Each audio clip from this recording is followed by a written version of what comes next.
আসসালামু আলাইকুম গাইস। দেখেন এটা হচ্ছে শিয়া মজলিস। দেখেন সবগুলা গোল্ডেন বানাইছে তারা। দেখেন আমরা এখানে কাপড় ফিক্স করতেছি। দেখেন অনেক সৌন্দর্য এটা।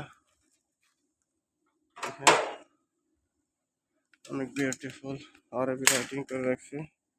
এখানে আমরা মাথা মারছে মহরামের এই কাপড়গুলো লাগাতেছি আরবি। দেখেন অনেক সৌন্দর্য করে কাপড়গুলো লাগা দিচ্ছি।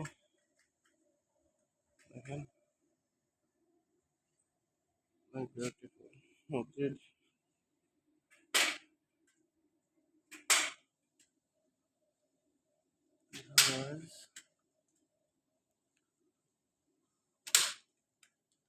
সবগুলা গোল্ডেন জিপসেন আছে। দেখেন এখানে আলী অনেক সৌন্দর্য এই জায়গাটা দেখেন। এখানে ইমাম সাহেব বসি ময়লা ইমাম এখানে কথা বলে কোরআন পড়ে। দেখেন